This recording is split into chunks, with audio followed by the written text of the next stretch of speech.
So watercolors, I'm gonna get some fresh water. Watercolors can be used with almost anything else. They can go, like I said before that oil pastels always go on top, but I guess Here are some of our students as they work through the drafting phase of the project. We as a class had to create innovative storyboards which then led to writing children's books. There were many steps to this project, which included drafting, utilizing art supplies, and finally publishing. My name's Elizabeth. And my name's Mario. We go to the Arts and College Prep Academy. And we're both sophomores, and we're here to talk about our story, Why Leopard Chases Gazelle. We picked it out of a book of African folk stories. We wanted to teach cultural awareness. And we wanted to express it through art and a fun story so that kids could look at it and actually pay attention instead of just blowing it off. To make the images, we took watercolor paper and painted them with a wash of reds and browns and oranges, and then we would draw the pictures on in pencil and go over them in Sharpie.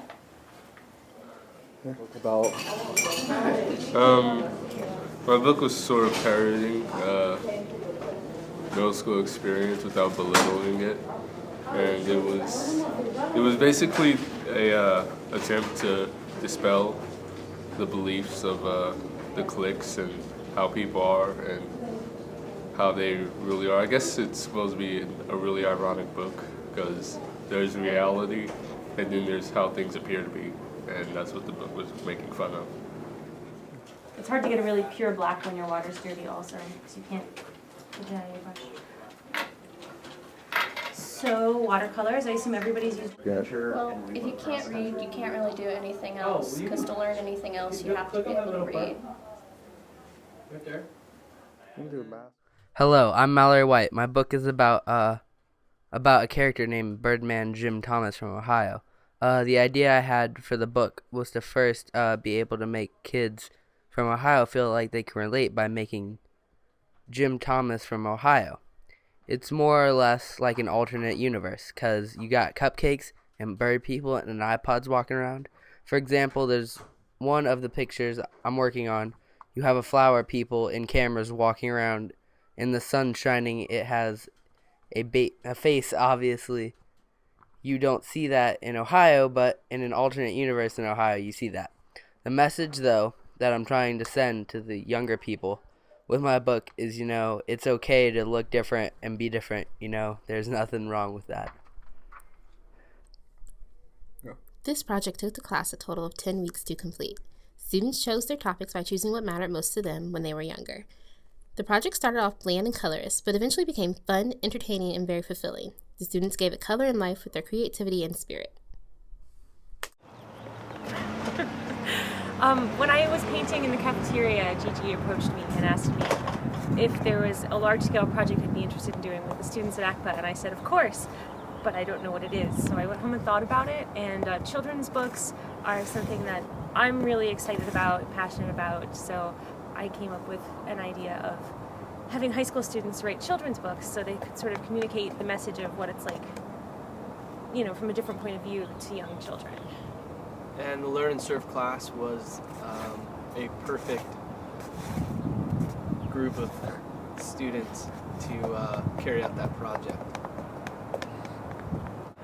I think I was trying to think of a project that brought visual arts to the table, but what I'm interested in with visual arts has more to do with something that promotes thinking and creativity and something that's very approachable as opposed to art that is happening simply for its own sake.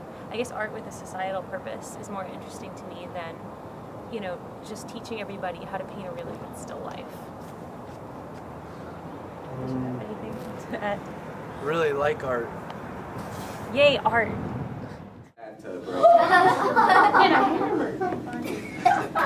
That was supposed to be a hockey stick, but, but a hammer. I can go with that. Everything is floating, Toby noticed. Is that normal? Probably in Maine, said Answer. But I can't float. How will I fit in there?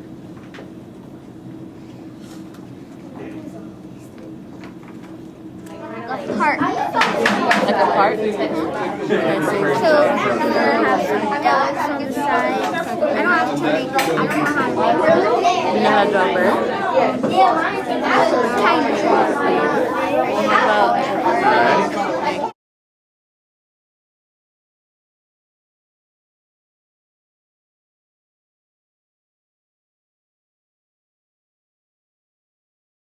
I'm Mr. Campbell, and I'm here at Slate Ridge Elementary. I teach the 3rd grade, and we've been working on a watershed project the whole year, focusing on the Blacklick Creek, which is just a couple miles down the road from our school here. We have been focusing how the animals are influenced by the different pollutions in the watershed. We're also focusing on how the river itself has been polluted and how the different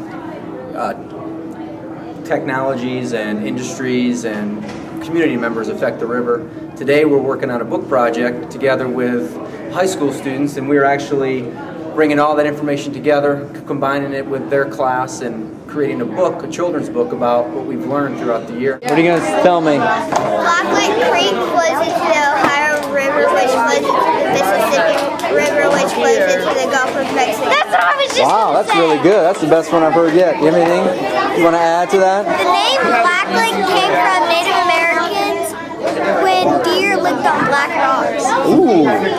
Collecting data.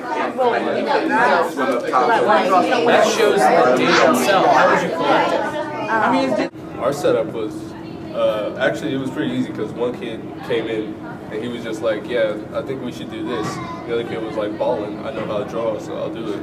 And now they're in there just going at it, just talking back and forth. And I basically just had to give them a little direction, explain a few things, and it's going very smoothly. That's nice. Or like the part of it. I believe it. Yes, loves black. It's like a head. I mean, like, it would be like a dip like this.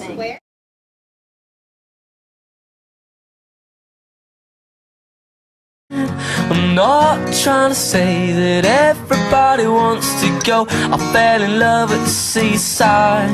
She handled her charm with time and sleight of hand.